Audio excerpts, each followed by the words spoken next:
from your early school days, I'm reminding you of that. Now, this is an implicit definition. You're saying give us a number z with this property. But maybe what we want to do is to find a method by which I can, this is writing away to glory. So let me rub that. Yeah, this is an implicit definition. But what we want to do is to come up with a method to calculate this number z, And so in modern parlance, what we want to do is to give an algorithm, which is a step-by-step method for calculating the answer. And here is one algorithm for calculating greatest common divisor. This is a very ancient algorithm. It was given in 300 BC by the famous mathematician Euclid, right? And it's written in a kind of C-like language, working over variables which are of the type natural numbers, right? So you're given two natural numbers x and y which are greater than 0. And what you want to do is you want to calculate their GCD, greatest common divisor. So what you do is you execute for given xy this following while loop. While x is not equal to y, you do the body of the loop, right? You repeatedly check if the current value of x and y are unequal, and if that is the case, what do? You exchange x and y if needed, such that x becomes greater than y, right? And then what do? You replace x by the difference x minus y. So you replace the greater of the two numbers x and y by the difference x minus y, right? And then after doing this, you will have new values of x and y. In fact, y would not have changed. So what you do is you go and check again if x is equal to y. If it is not equal, repeat this step.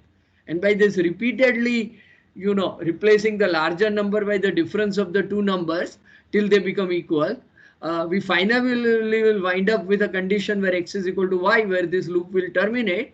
And at that point, we'll return the value of x, which is same as value of y, right? And that the claim is will give you the GCD.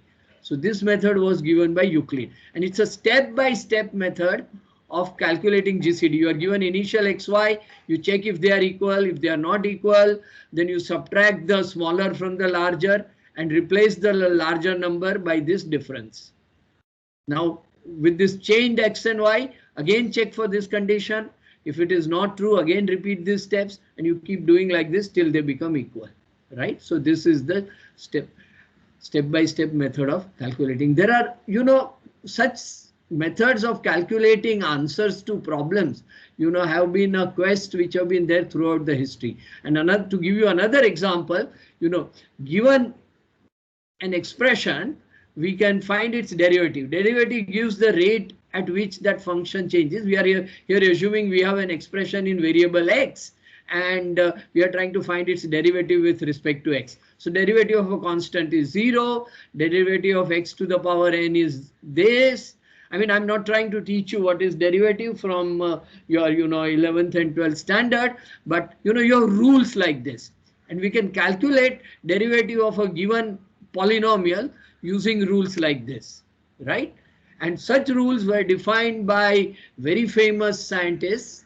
You may who are the people who came up with such these theories? Newton and Leibniz, right? They defined differential and integral calculus, right? And by this rule, applying this rule systematically, we can calculate the derivative of any polynomial, or you can extend this method to several other functions, including trigonometric functions and logarithms and exponents and inverses and things like that. So now this kind of calculational way of arriving at the derivative of an expression, is also a system of computation, and that is why the name calculus is given. It's a method of calculating the derivative. Okay, so in mathematics, in sciences, we have been interested in coming up with such calculational ways of solving problems. But the other focus has been that having devised such calculational systems, a language like this, we want to construct machines which can mechanically carry out the steps of this computation. And maybe it can also take this full sequence of steps of computation to be carried out and perform them in order to find you the answer. So in some sense, you want to mechanically calculate the algorithm given. right? And you know, I'm talking about 300 BC, where there was no notion of any computers. Computers arose very late in around 1940s, 1950s, and but even before that, people had these calculational systems, and they wondered what kind of machines could be built to help carry out this systematic step-by-step method of calculation. And that gave rise to computers and calculators. So computers are mechanical devices which perform steps of computations. And again, through ages, people have devised such calculating and computing machines. So some of the oldest machines were abacus, which were found in China and then later in India too. In 1964, Pascal came up with a machine called Pascaline, which could do addition and subtraction. In fact, the idea of building such a calculator goes back 200 years before this, and Leonardo da Vinci actually made designs of such calculating engines. But Pascal actually built one. Later, Leibniz, who defined integral and differential calculus, built a machine called ratiocinator, which could not only do addition and subtraction, but could also do multiplication and division. Right now, these were calculators; they could do individual operations. But program involves very many a sequence of operations, and special purpose calculators were designed to solve specific formulas.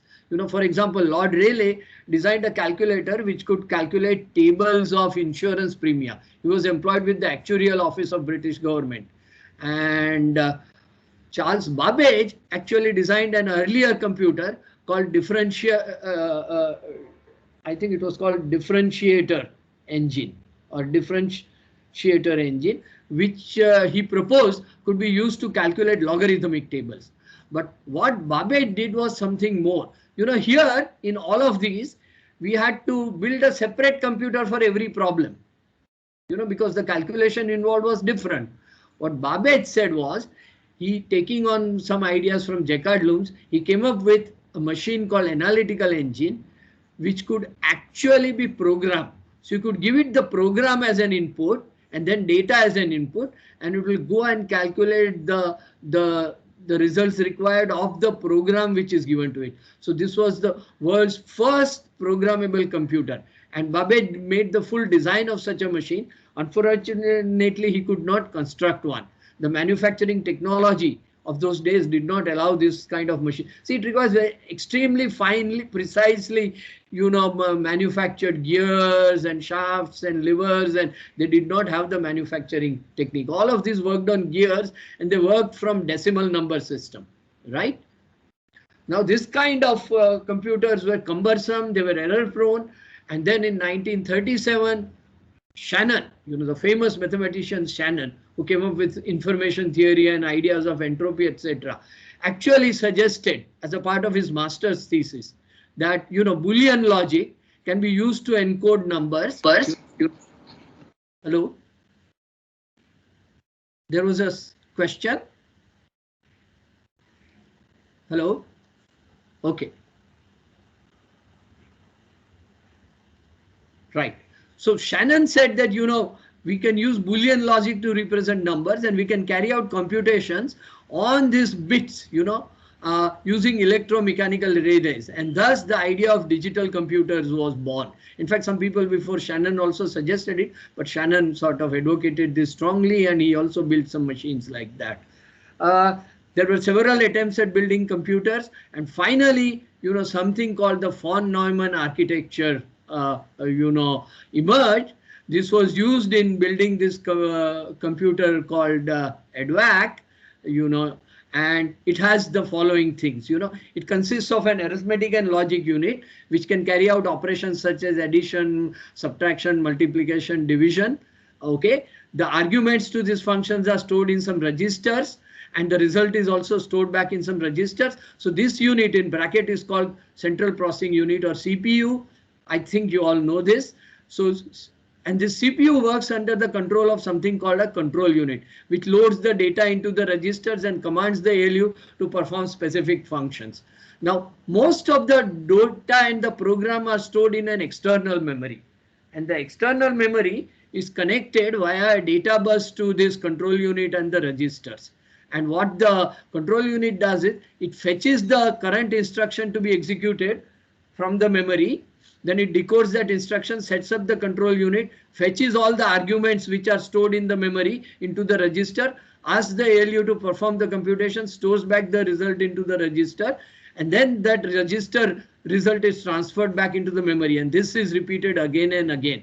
And this architecture is called von Neumann architecture, and that became the backbone of modern computers. Modern computers are much more complicated than this, but they basically, you can trace this von Neumann architecture at their root, right? It had many advantages, it had also some disadvantages, but modern day computers, all emerge from this. So you see, through the history, we built a lot of computing devices, and we also designed programming languages, by which we could give the system of instructions or the step-by-step method of calculation that the computer is supposed to follow.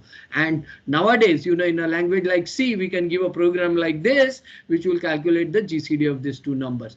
Now, much of this development happened over 2000 years, but most of the modern computers have emerged since about 1940, and your generation, of course, has seen nothing but the modern computers. So all these efforts may seem like very fumbling, long-winded, but there were who's who of very, very distinguished scientists and mathematicians worked on building these computing machines, and also building these calculational methods for solving problems. In order to articulate these calculational methods, they had to come up with a system of computation, right? So, one of the systems of computation is programming language C, which can be executed on modern computer. But there are many, many different kinds of computers and many, many different types of computational systems. Many of them predate the existence of computers, such as differential calculus.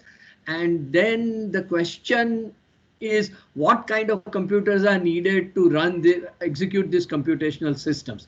This is something that you study in courses like computer architecture or organization, as well as programming language and compiler design, operating systems. So what are called systems subjects.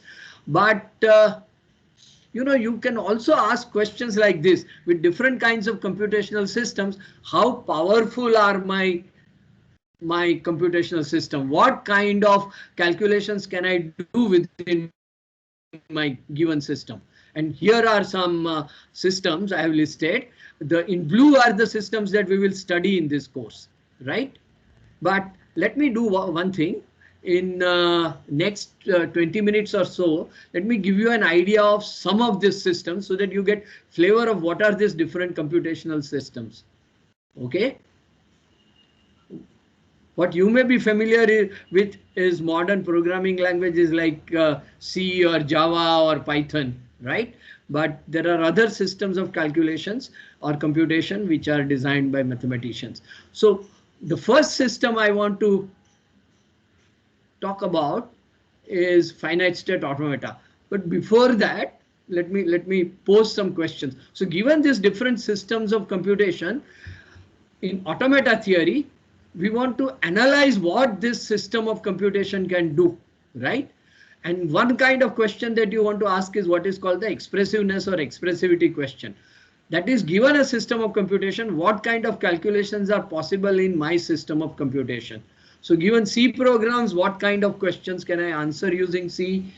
But let me give you a simpler example, that of finite state automata. This is an important class of computational systems. We will spend a large amount of time in the course studying this system. So what are finite state automata? Okay. Finite state automata are basically models for computations that can be carried out only with bounded amount of memory. Okay, so you don't need very large amount of paper to carry out this calculation. You can follow the steps of computation using a fixed amount of memory. Okay, And in this diagram, below this green arrow is a picture of finite state automaton. Since the automaton has finitely many states, it can be in one of those states at a time. The state is drawn in circles. Now, based on the current state of the automaton and the current input, you will produce some output. Okay. And what you will do is you will also change your state from one to another, because you've seen a new input, you may change gears, so you will move to a new state. And then from that state, you will receive the next input and produce the next output and make your state change. So don't worry if you don't understand how finite state automata work. We are going to see this model in great detail. But this model is the standard model for all kinds of computations which can be carried out with a bounded amount of memory.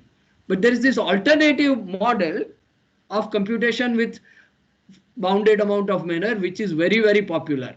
And that is the model of what is called sequential circuits. These are digital circuits which are made out of gates, logic gates and or not, and some flip-flops. These flip-flops store bits of information. So each flip-flop stores a Boolean value 0 or 1. And what the circuit does is, based on the current value of the flip-flops and the current value of input, using all the logic gates, it computes the current output, and it also sets the next value of these flip-flops. So the bits stored in the flip-flops change. Just as this automaton would change state, this flip-flops would change state. And this is how calculation is carried out using digital sequential circuits. Now, this kind of circuits are all around in human life. All digital circuits that you see, including your Pentium i7 chips or your router chips, which are used in computer networks, or signal processing chips used in your sound cards, they are all basically digital circuits made out of flip-flops and gates. And it can be shown. Now, what is the memory used by such a model of computation? The flip-flops. Each flip-flop sorts 1 bit. And if you've got n flip-flops in your circuit, you are using n bits of memory. So it is using finite amount of memory and carrying out computation, receiving sequence of input and producing corresponding sequence of output. So now the theorem that you learn early in circuit theory, digital circuit design, is that every sequential circuit can be modeled as an equivalent finite state automaton. That is, the input output behavior of the circuit is same as the input output behavior of the finite state automaton. So finite state automata can represent all digital circuits. Okay. Similarly, there are several other models of computation which use finite amount of memory. They can all be translated to these digital circuits. In fact, the vice versa of this theorem also holds, which is that every finite state automaton can be implemented as a digital circuit. So in some sense, digital circuits and finite state automata have the same amount of computational power, right? But we focus in automata theory on models like finite state automata. That is because given such a model, we develop several analysis techniques to analyze such finite state automata. For example, we try to develop methods which will say that such a finite state automaton never gets into a very bad state, which will designate error. Okay, so we will see many methods like this during the course. The other question you can answer is something like this. So I think there are electrical engineers among you, right? So let me ask you a question. Suppose you here we are talking about sequential circuits made out of flip-flops and logic gates. But suppose you've got a circuit only made out of logic gates, what is called combinational logic circuit, right? And suppose you are given 2 circuits, one made by Texas Instrument and one made by Motorola. And you want to check whether these 2 circuits are equivalent. That is, for all possible inputs, they produce the same output. How would you check that the 2 circuits are equivalent? By the way, this is a very large question in circuit design. Given 2 combinational circuits, how to check that they are equivalent? And if you can do this fast, you can make a lot of money. So all the electronic design companies will give you such equivalence checking of combinational circuits. So any electrical engineer, how do we check that 2 sequential combinational circuits have the same behavior? Sir, we can use BDDs. Okay, BDDs. Okay, it's good to know that you know things like BDDs. But a simple method, naive method, because most of the class won't know BDDs. But that's a good answer.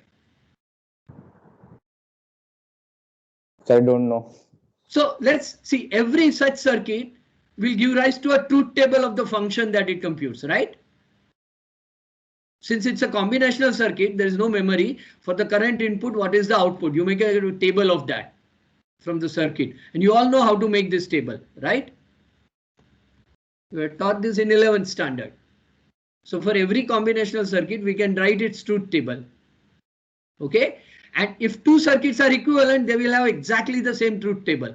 So we can convert the circuit to truth table and check that two things are equivalent. Unfortunately, this simple method, and there are much more efficient, truth tables are large. If you got n inputs, it will have 2 raised to n rows. So, if you got 100 inputs, which is not uncommon in modern day circuits, you will have 2 raised to 100 rows. And it's too difficult to compute these truth tables and compare them. So more modern techniques such as BDD, which was mentioned. By the way, who was the student who answered that?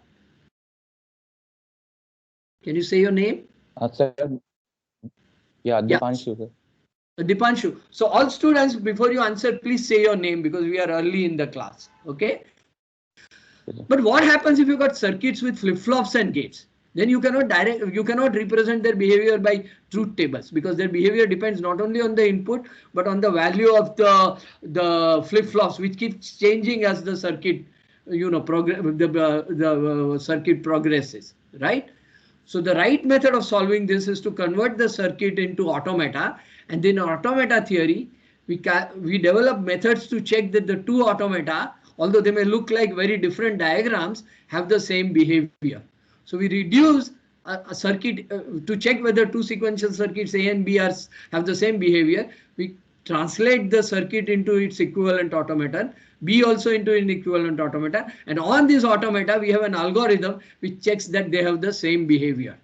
So questions like this can be answered effectively from automata, and we will in fact be seeing this algorithm in the course. So this kind of algorithms are very much used in modern day circuit designs. So you are beginning to get a flavor of what we can do in automata theory. Okay. Automata are a very popular model of computation. As you know, it has very large application. All digital circuits, can be represented as automata, and they can be analyzed for their correct behavior. So this analyzing automata for their correct behavior is called model checking, and that is very popular. Leading electronic design tool companies, your Mentor Graphics and Cadence and Synopsys, all provide you methods for model checking. They charge large amount of money for programs which do model checking, but we'll be studying some of those techniques here. Okay. Secondly, you can use finite state automata to model communication protocols, protocols used in computer architectures. They can also be used to model discrete control systems. Okay.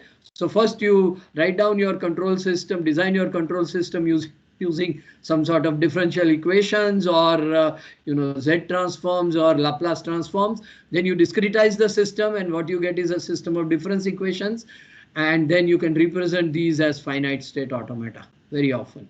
Okay. There is something else called regular expression pattern matching. You can define certain patterns. For example, in a file you want to find all words which end with ing, like eating, running, jogging. You want to list all the words in a text file which end with ing. You can define this by means of something called regular expression, right? And you can match every word which occurs in the file against this pattern, and these patterns can actually be matched efficiently against words using finite state automata. So we will see this use of finite state automata also in the course.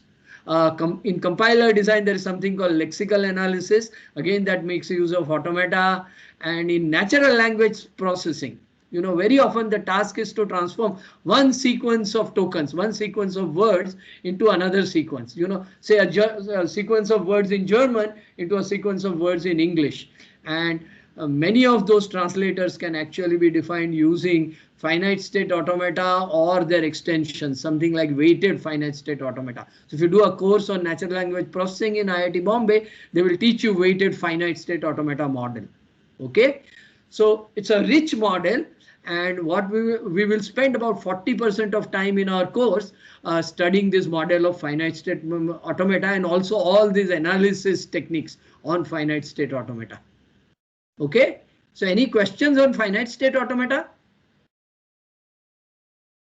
This is your first model of computation. I'm sorry, why did it jump? Yeah, I'm sorry. Okay, so this was the model. Okay, but yes, if there are any questions on the chat, please speak out.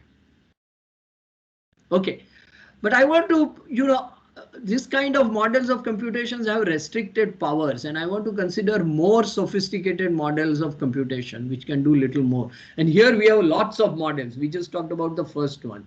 So we are going to study all these blue models during the course, and we will see those at that time. What I want to do is I want to focus on something called Gödel's mu recursive functions.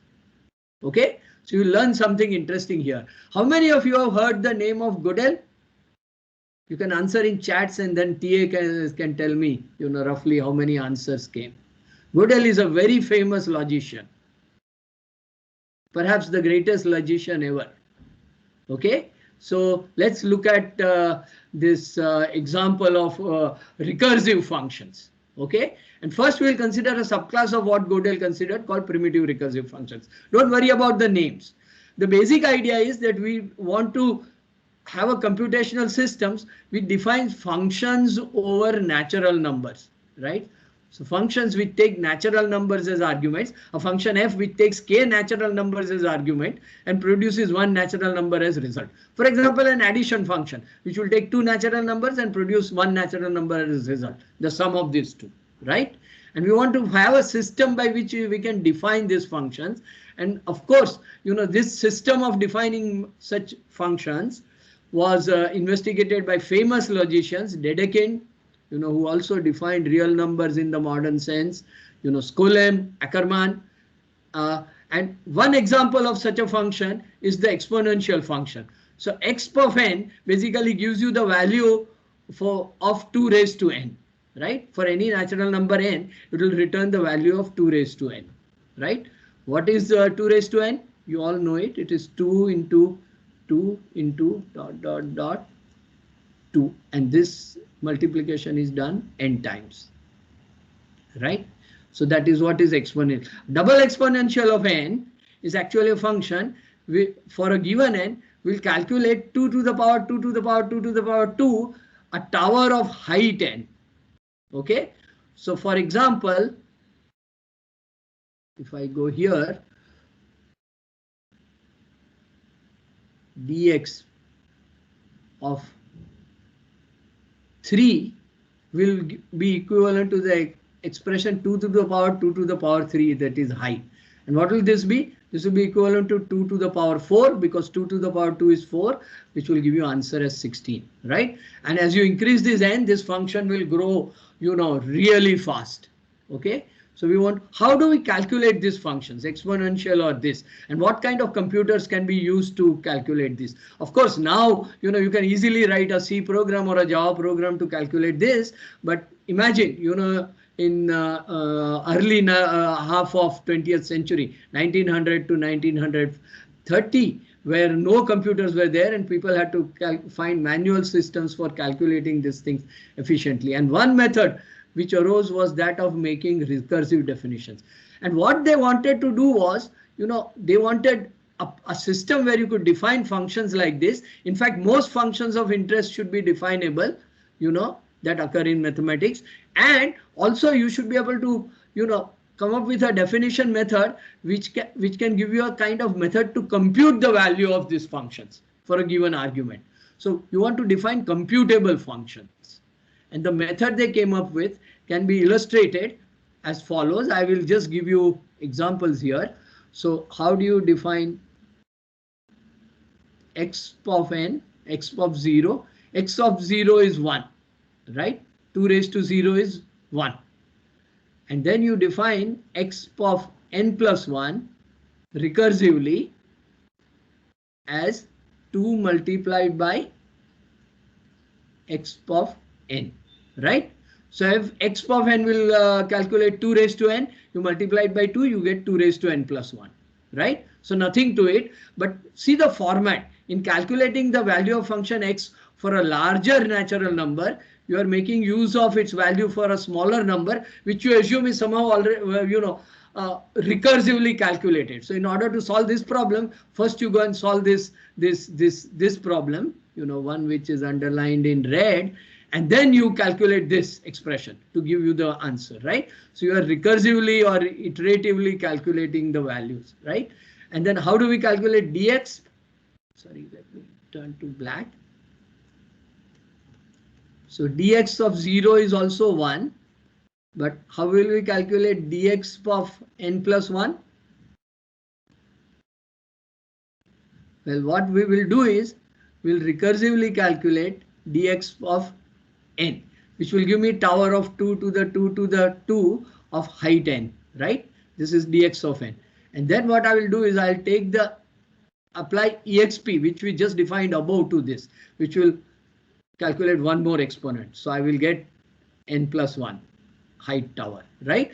So recursively, by calculating dx of n and then using this x which we defined here, we can define dx of n plus 1. Such definitions are called primitive recursive definitions.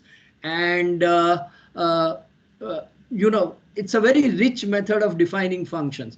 Almost all functions of interest in mathematics can be defined this way. Also, at the same time, the designer said that this is a kind of definition which automatically leads to certain calculation. So, for example, if you want to define Fibonacci numbers, nth Fibonacci number, that we can define it recursively as Fibonacci of 0 is 1, Fib of 1 is also 1, and then we can say Fibonacci number for n plus 2 is equal to, can anybody guide me? It will recursively be, you can unmute and answer. N plus 1 and n. N plus 1 plus fib of n, right? So suppose you had to calculate, let me go to red. Oh my God, it says battery low. Just give me a second. Now, where is my class? 1 minute break. I need to get my power source.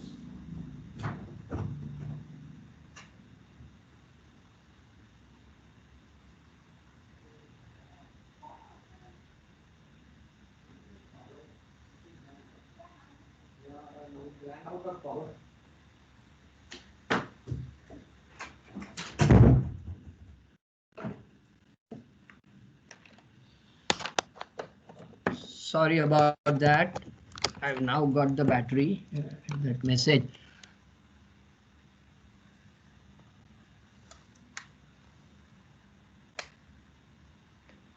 Should disappear. Okay. Yeah. So let's consider how we will calculate fib of 3. What will we do? We'll have to do addition of two numbers, where one number is actually fib of 2 and another is fib of 1. And we know fib of 1 is actually 1. And fib of 2 will recursively calculate, do an addition of fib of 1 and fib of 0. Do you agree this is the kind of computation we need to do? So we need to organize our computer which will remember all these intermediate results which are to be calculated, carry them out in some bottom-up fashion and then percolate the results like this. So we need quite a complicated, but you will agree that this is a mechanically calculatable process, right? So such recursive definitions, are mechanically computable. This is what the designers of this method of defining functions claimed. And secondly, this method of definition gives rise to a function which gives unique answer. So it is truly defining a function, and more or less for any natural number argument that you can provide, this method of calculation will terminate. It will produce an answer, right? So they had a very nice system of computation. So we had a class of computable functions which can be defined recursively, as illustrated by this example. What Gödel said was, yes, all the functions defined using this kind of recursive definitions are computable, but actually computers can do something more, right? So this system of computation is not powerful enough. I mean, it is quite powerful, but it can be made more powerful. And he added a facility to do search. And I want to illustrate that facility of doing search by, again, an example, right? And the example is this. You know, using computers, you can enumerate tuples of natural numbers. So what we want to do is we want to enumerate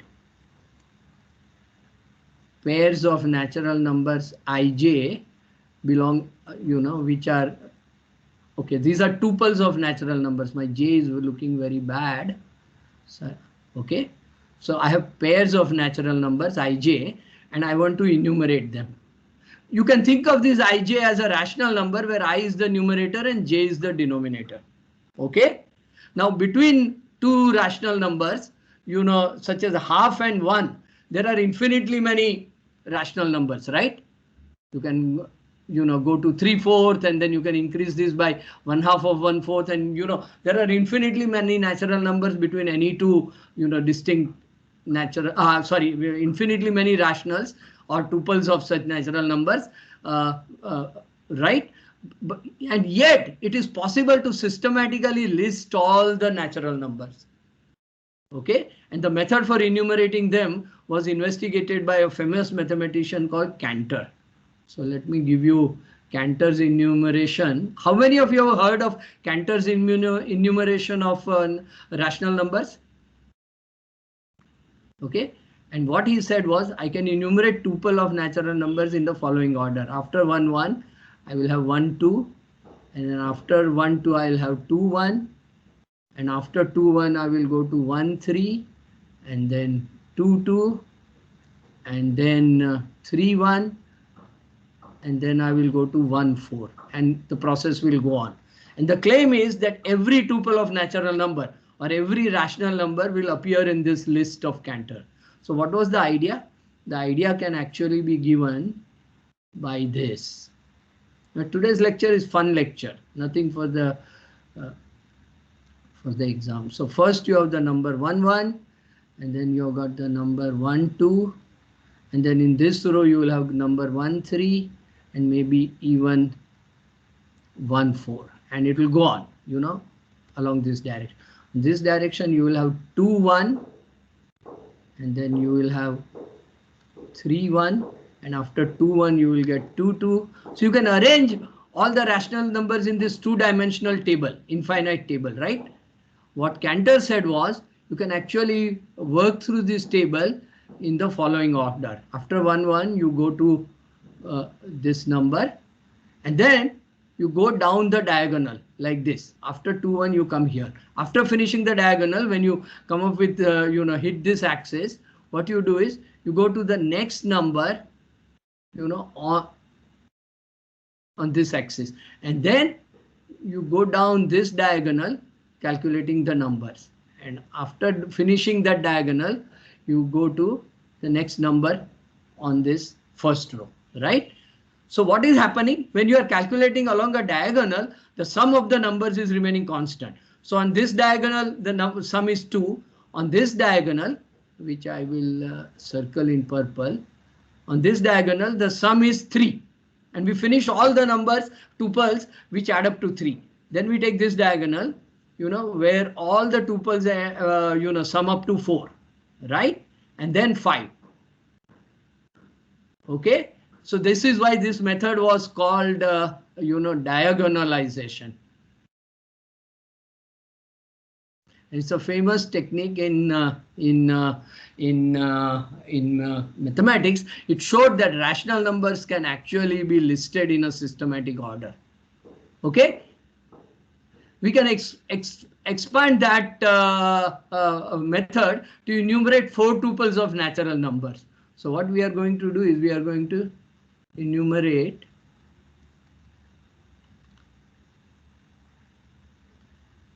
four tuples of natural numbers, which I will call as A, B, C, and N, belonging to natural number to the power 4. 4 tuples of natural numbers. And what does this enumeration look like?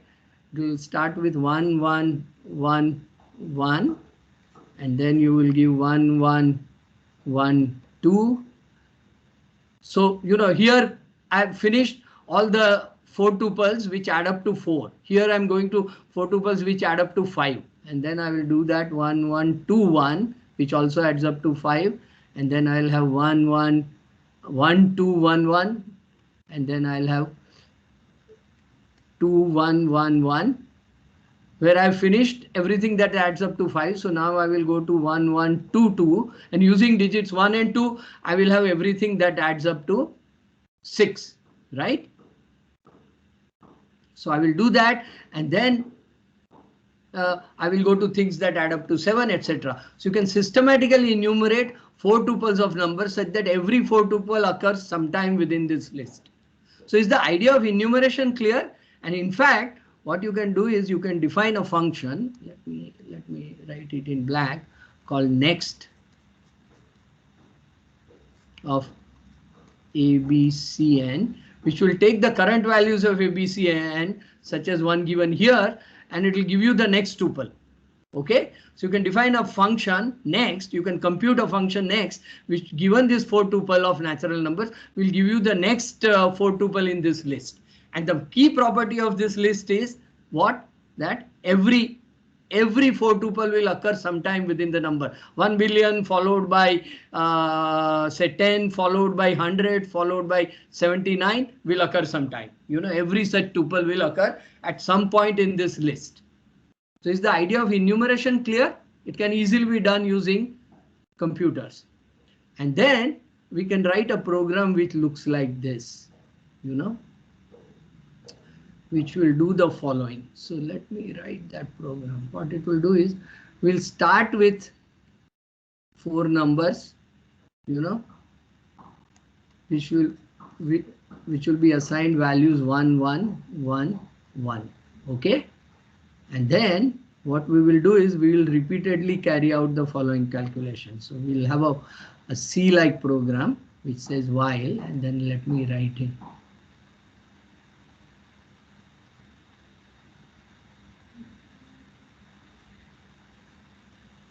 Or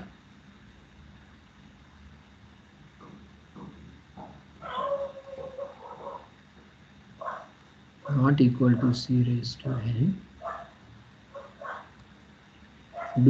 What do we do? We replace ABCD by next of current ABCD. So what do? We start with a tuple. Okay, this is my calculation. And when it finishes, what I do, I will write down in purple. When this while loop finishes, what we will print is something called wrong, right? So stare at this program for a moment and tell me what it is doing. If anybody has an idea, tell me.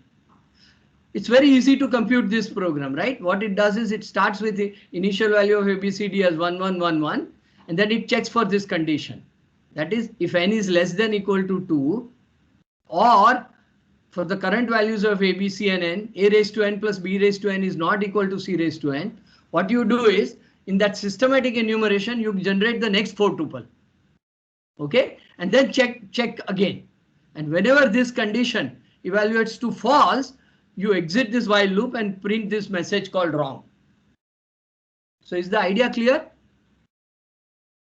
So what we are doing is we are taking all possible 4 tuples of natural numbers, because they are being enumerated. Every 4 tuple will occur sometime, and for that 4 tuple we are checking whether this condition evaluates to false or not.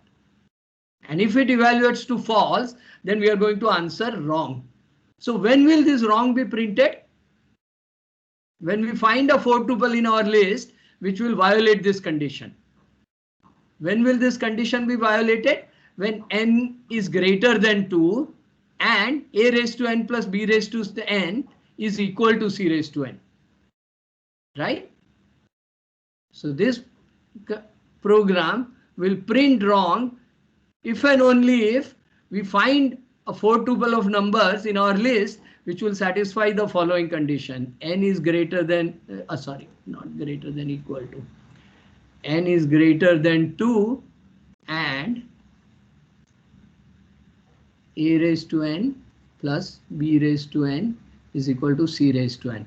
Now Fermat in 1600 something, 1670 or whatever, I don't forget the year, actually conjectured that there are no natural numbers a, b, c and n which satisfy this condition. So there do not exist any 4 tuple of natural numbers satisfying this condition. And we can actually, nobody could find the proof of this theorem for about 300 years. Till in, I think, 1994, Andrew Weil at Cambridge proved that Fermat's theorem was correct. But we have here a simple program that you run, and if this program ever prints wrong, then you know that Fermat's theorem is wrong, because there is a 4 tuple of number which meets this condition, right? On the other hand, if this program goes on forever, trying newer and newer 4 tuples, there are infinitely many such 4 tuples, this program does not terminate, then Fermat is correct. So what we have here is a kind of algorithm or a semi-decision procedure, which, if Fermat's theorem is wrong, then it will terminate and give you the answer wrong. But if Fermat's theorem is right, it will not terminate, right? So it's a kind of semi-decidable solution to the problem. And computers can carry out such semi-decidable computations by searching. And what Gödel did was, to this primitive recursive functions, these recursive definitions that we said, added this kind of search. Okay. Now this search is very powerful. And then Gödel conjectured that anything that you can do computationally, you can do within his system of recursive function definition plus this search. So this was really the essence of computation. So what are some other questions that we can ask? Let me again come to some analysis questions on models of computation. If you are given 2 systems of computation, is one system more powerful than another? Can everything which can be done on one system be done by the other one? Okay. And so, for example, this recursive functions can do much more, can calculate much more than finite state automata or digital circuits. It's a more powerful system of computation, right? So we can ask questions like that, and we will see several such questions. Secondly, what can we say about the calculation being done? So one example of them was that we are given 2 circuits A and B translated to automata. Do they have equivalent behavior? Or another example of some analysis question on the computation is the following. We had this GCD computation, right? Given 2 numbers, we repeatedly, if they are unequal, we repeatedly subtract the smaller from the larger till they become equal, right? And that when they become equal, we have got the GCD. Now, how do we know that for any 2 natural numbers, x and y, which are greater than 0, this procedure will terminate? So this is an analysis question for this method of calculation. Can anybody give me some intuitive argument as to why this GCD calculation will always terminate for any xy?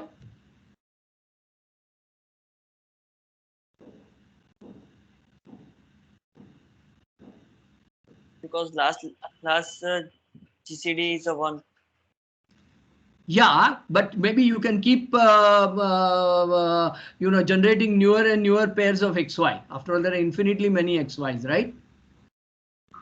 Sir, because x and y are finite numbers, and since you are having x is equal to x minus y, yeah, since the number is constantly decrementing.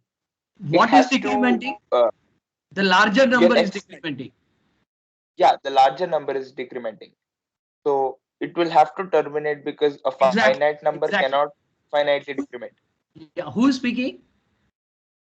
Sir, Abir. Okay, Abir Lal Biswas. Okay, Abir, good. That's a very good answer. And so, we have this method by which we can calculate that this function terminates, right? But answering whether a program terminates or not, the so-called halting problem, is a very large question. If this is a very simple program that I wrote, here, it's a 4-line program which is making use of this next function which enumerates 4 tuples, right? And if we can predict whether this program terminates or not, we will solve Fermat's conjecture theorem, right, which was open for 300 years. So you see, answering analysis questions on your systems of computation is a big scientific enterprise. You know, it is as complicated at least as solving Fermat's theorem and many such conjectures.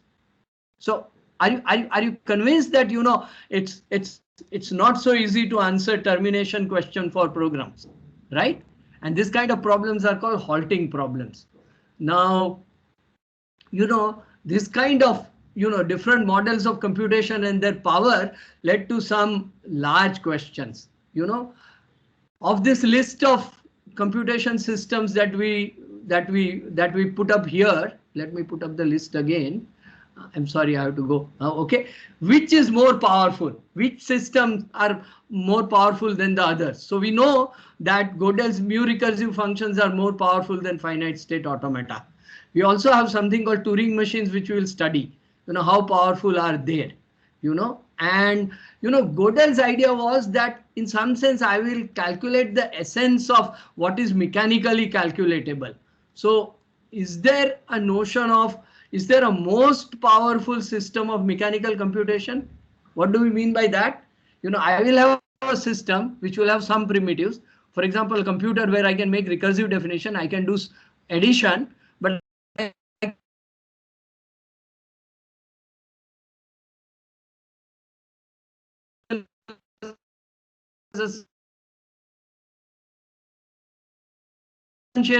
so just this computer which can recursively compute using addition, we can even mimic a computer which can do exponentials and double exponentials, and in fact most primitive recursive functions. So you see, we can keep on building. We don't need to have more and more powerful mechanisms to add computational power. And the question is there a system of computation which is as powerful as any other system of computation? This problem was posed by Church, a famous logician called Church, right? And he defined a system of computation called lambda calculus, and he claimed that this should be able to calculate what any other mechanical calculation system can do. But there was no proof of this. This was just a kind of argument. Okay. And secondly, you can ask, if we can come up with a system of computation which is very powerful, which can encompass any mechanical calculation, are there problems which cannot be mechanically solved? So are there problems beyond the reach of mechanical or computers? Are there any limits to problem solving ability of computers? See, this is a big question, because some people believe that even human beings are basically computers. Of course, a very large computer with very large, amount of memory doing parallel computation. Alan Turing was one such believer, and there can be arguments in both directions. But the question is, if we are able to solve problems, maybe it is possible that using sophisticated computers, which do artificial intelligence, we may be able to solve every problem that human beings can solve, right? So these are large philosophical questions, and they were asked much before the first computer was built, and a person, the hero of our story, is a scientist called Alan Turing, in around 1938, before he started his PhD, after finishing his tripos at Cambridge, which is a kind of BSc, MSc combined, he actually worked out answers to some of these questions. And in answering these questions, he actually came up with a notion of computation called Turing machine. It's a very simple notion of computation, right? And we'll be studying this machine. In fact, this will be one of the modules in our course. And then he showed that this simple Turing machine could actually mimic many other complicated ways of calculating, including Gödel's mu recursive functions and Church's lambda calculus, right? So he showed that this Turing machine was rather powerful. in order to carry out an operation such as sum of two numbers, it would have to carry out many steps of computation. But he will be able to, after, we don't worry about the time taken in computation. We just talk about the ability of the machine to compute certain results. And he showed that Turing machine was rather powerful. In fact, then he went on to conjecture that this Turing machine will be able to do anything that any present day and future computer will be able to do. And there is no proof of this, but he gave a nice philosophical argument, which is very believable. So this thesis that Turing machines can do anything that any computer can do, including your quantum computers and your parallel computers using grids and clusters and anything, is called the Church-Turing thesis. Okay, so in essence, his Turing machine embodied the notion of what is mechanically calculatable. And then he asked whether there are questions which cannot be answered by his Turing machine, which means by any mechanical system of computation, because it is as powerful as any other system of mechanical calculation. And he in fact showed that the halting problem of the kind that we saw, certain programs, whether they terminate or not, cannot be solved by Turing machines. No matter how powerful, AI programs program using Turing machines or any other computational system, it will not be able to solve halting problem for arbitrary programs precisely. So we will actually see the proof of these results, okay, in the course. And these are some of the greatest results in computer science. Turing is considered, arguably the greatest of all computer scientists. There is no Nobel Prize in computer science. There is no Nobel Prize in mathematics.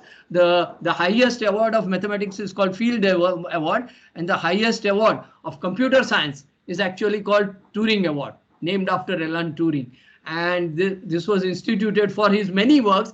Turing was a visionary. He defined many different areas. He even designed computers, but basically he is best known for some of these results, and we are actually going to study this.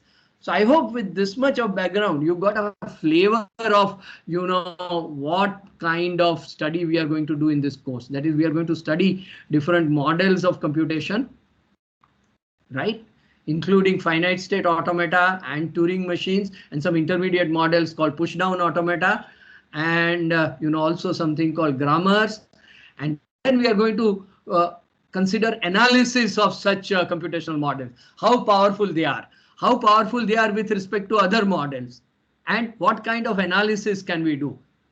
Okay, and then we will also consider questions like, if I have a problem, is this problem solvable by a mechanical computer? So Turing showed that halting problem cannot be solved by a mechanical computer, but are there other problems? So this is the kind of questions we are going to study. Okay, so our course will basically break into three main modules.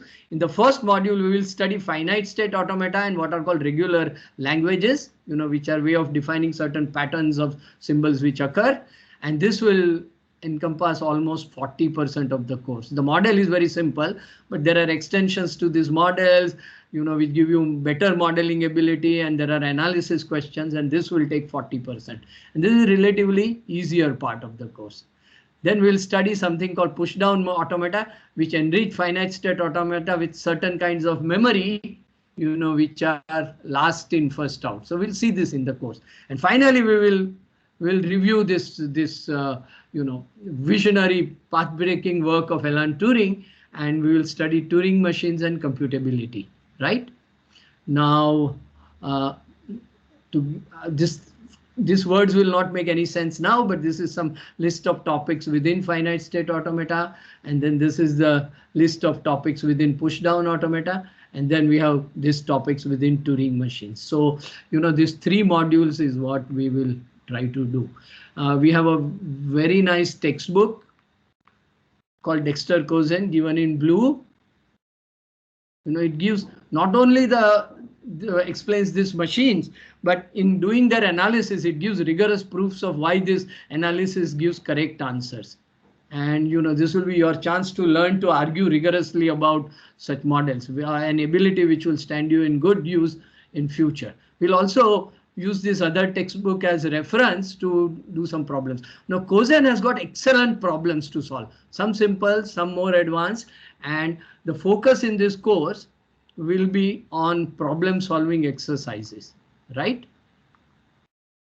Okay, so that is what we will do. I have told you what is the textbook, and are there any questions about the course sort of material and course topics so far? Because if please ask your questions, and then what I will do is I will go towards some practical details of this course. Where are the classes? Where will you find the videos? Where can you clear doubts? What is the evaluation scheme, etc. Okay, so we'll be doing that. But any questions so far about what is automata theory or theory of computation and what we will be doing in this course? Yeah. So there's a question in the chat. Are there any prerequisites for this course? No. Actually, see, Turing did this work in 1938. Much of this work arose. See, the trouble with computational systems is you can't use classical mathematics too. You can't model a computer program using differential equations or a system of linear equations, right? You have to create new kind of mathematics to analyze programs. And automata theory is one of those mathematics. And you had to start anew. So no prerequisites, just follow the arguments. And if you systematically study the material and solve exercises, that is good enough.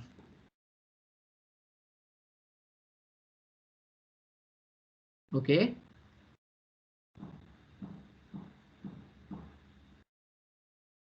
You don't even need any programming expertise. It's a subject by itself.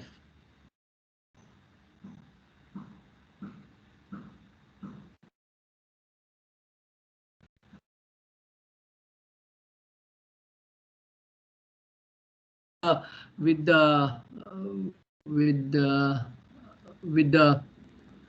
the description aspects. Okay, so here are the textbooks. Our course has got very competent TAs. We have got Omkar Tupe, Isha Pandey, Vipul Agarwal, Nimay Gupta, and Shai Kaushik Gunakanti. I think he is also there, and they will be helping us run this course. So may I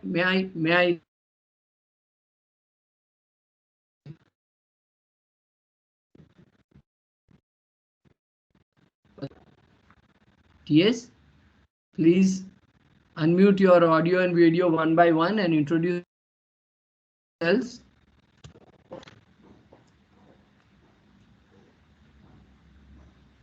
So is one by one. Hello, TS.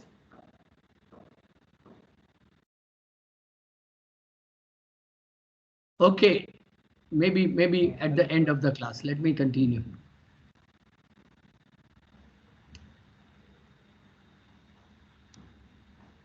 Okay. So we have these TAs, and they'll help you with the problems and conducting exams, etc. All the classes will be via MS Team on this team called CS310M. Now that you are here, you know exactly where it is, and it will be carried out on the channel online classes, which is where you are just now. All these classes will be live, but they will be recorded, and the recordings will be put up on YouTube, right? And links to these YouTube videos will be announced on the course web page. So I already gave you the link to the web page. That is where you will find the slides of the talks, including today's class, and also link to the recording of the lecture. Okay. There is a channel in this CS310M called Q&A, and you can post your doubts onto that channel, or you can even start some discussion. And TS will certainly help answer some of your doubts. I'll also pitch in. But of course, fellow students are welcome to comment on the doubts too. Okay, so it's like a public channel. In past, I've used Piazza, but this year we will go with MS Teams. So there's a doubt clearing channel called Q&A. The videos classes will be held on online classes, and the recordings will be available on YouTube. There is this course page. This is very important page and you should follow it.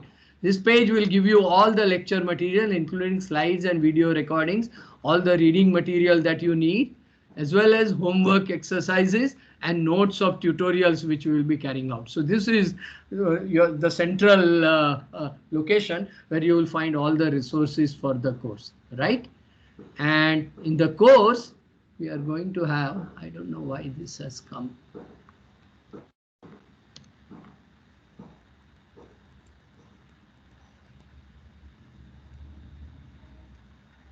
Right, that's good. Okay, so full screen. Yeah. Okay, so this is where you will find it. The course evaluation scheme is as follows. Attendance will count for 5%, and MS Teams automatically takes the attendance. So we will get record of that. We will randomly sample some of those lectures and see how much you attended. And till your reasonable attendance, you can get this 5%. Okay. There will be quizzes. In fact, there are going to be two kinds of quizzes. There are going to be regular quizzes. So every week there will be a small quiz, not very detailed, but just to make sure that you are following the material. Okay. And there will be 2 major quizzes. Plus there will be 2 exams. So there will be a midterm exam and a final exam. And somewhere between now and the midterm exam, there will be 1 major quiz, and between the midterm and the final, there will be 1 major quiz. Apart from that, every week there will be some lightweight quizzes. I think the current belief is that we will give this via Moodle on the weekend for you to solve. Okay, and the quizzes will count for 30%, the midterm for 25%, and the final exam for 40%. This is the current allocation. If there is any change, I'll let you know.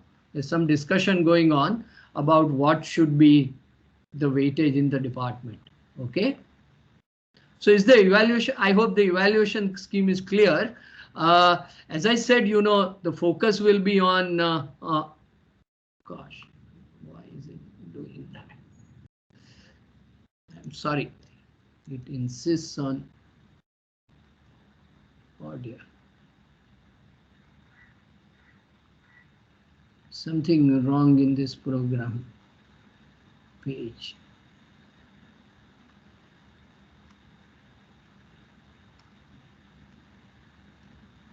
Seems to have added a large number of, yeah, okay. So, oh, okay, that's all I have. Okay, so one additional thing I want to say is that, you will be given homework exercises. These homework exercises will have graded difficulties. This will be told to you, and you should try to solve at least the basic exercises. And if you solve these basic exercises, you can easily get B+ or better. So it is in your favor to solve these homework exercises. You don't have to submit this homework, but you can ask doubts, and there will be tutorial classes where we will solve your doubts, as well as we will take some sample exercises, maybe some advanced exercises, and solve them in the class. Okay, so we will give you some support. Mainly, the TAs will help you there. We'll give you support to solve exercises, and if you go through, a reasonable number of these exercises, all the major quizzes and midterm exam and final exam will largely be based on these exercise questions. So if you have done the exercises, you can get reasonably good grades. Okay, that is my pattern here. So this is what we are going to do. Yeah, I think this is all I have about the course organization, and our lectures, as you know, are on Mondays and Fridays at 9:30 in slot 5, right? Yeah. So thank you. This is all what I have to say. There's a question that what would be the exam format? Multiple choice, subjective, or mixed? Yeah, that's a good question. So I will close this slides, and then I can look at the chat myself too. So the quizzes, the weekly quizzes are going to be multiple choice. Easy for you to answer. The the bigger quizzes and the mid-sem and the end-sem will be a mixture of some multiple choice questions and some questions to be worked out.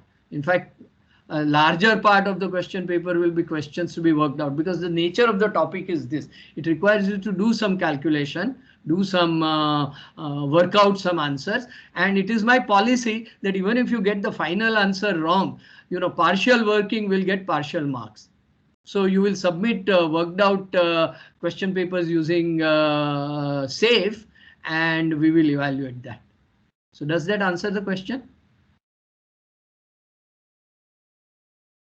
So weekly quizzes will be multiple choice, whereas other exams will be mixture of some multiple choice questions and some working out questions.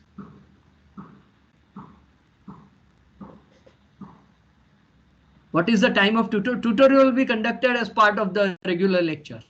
So some of the lectures will turn into tutorials. It's in the slot, and I have not fixed the schedule of tutorials, but we will announce it. Any other question?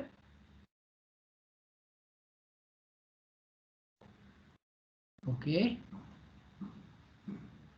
If there are no further questions, then I think we are 5 minutes early in this introductory lecture. So I have nothing. Second last question, maybe you could answer that. Which one? The mode of my exams? Yes, IIT says SAFE. So we will, I have not fully decided, but I think we will go with SAFE. I think I will take TA's help in answering this. TA's, you have gone through several exams. So what do you suggest? SAFE works smoothly?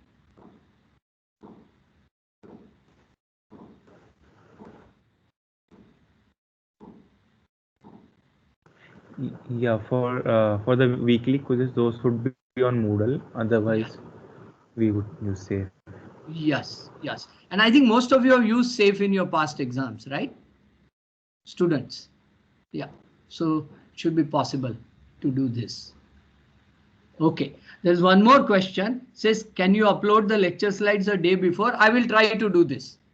I will try to do this. Today was an introductory lecture. It was just general introduction to the nature of automata theory course. But in future, I will try to upload the slides beforehand. Okay. Yes, today's slides, you know, with all the writing that I did in hand, the annotated slides will get onto the web page by today evening. So all slides and all recordings, you know, we'll try to put it up as soon as possible after the class is over, and for slides, perhaps even before. So thank you for your interest. Okay. So, yeah. Are there any further questions? Okay, I have some question. What do you think about a subject like this, you know, which is, yeah, thank you. Yeah, you know, I mean, the large questions, you know, any computer built anytime now and in next 700 years, you know, Turing claims that, you know, his simple machine will be able to do it. Does that kind of visionary sort of statement excite you? So we're going to study some of these most past, you know, most classical but important results in computer science in this course. And 1/3 of the course will be dedicated to Turing machines. That is the most intellectually sophisticated and interesting part of the course, whereas the finite state automata that we will do, which will be about 40% of the course, is perhaps the most applicable part of the course. You will be able to use this finite state automata in very many disciplines, whether you build control systems, whether you build circuits, whether you build, you know, computer program compilers, or whether you work in artificial intelligence, you will be able to use things like finite state automata and also some grammars, context-free grammars that we will see. Okay.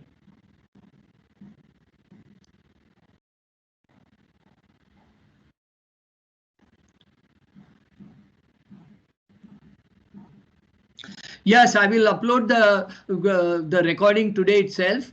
We have to set up a YouTube channel and put it on YouTube and put the link on the web page. So by today evening, just follow the web page. Okay, course web page where links will be there to both slides and to lectures. to recordings. Okay, thank you. It's okay. If there are no more questions, I will end today. Thank you, everybody. Thank you, TAs. And as you saw from the question, students are keen to have the slides and the recordings as early as possible.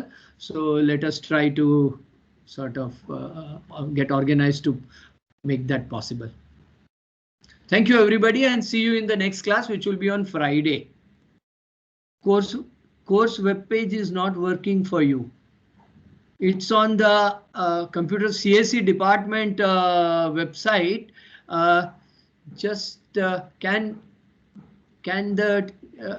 TAs answer this? Can help Darsh with web page? Are others able to access the web page? Yes, sir. Okay, then Darsh, just try once again. Maybe you made some mistake in typing the URL, or I don't know if you have to use VPN to get the web page. I thought these pages are available even without VPN.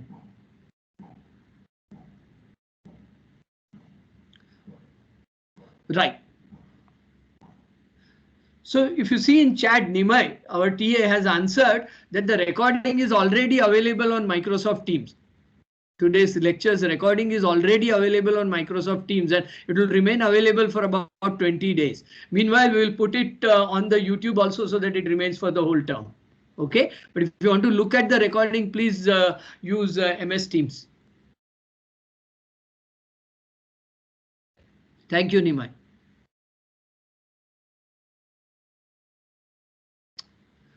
Okay, 1 minute to 10:55 when we should close this class.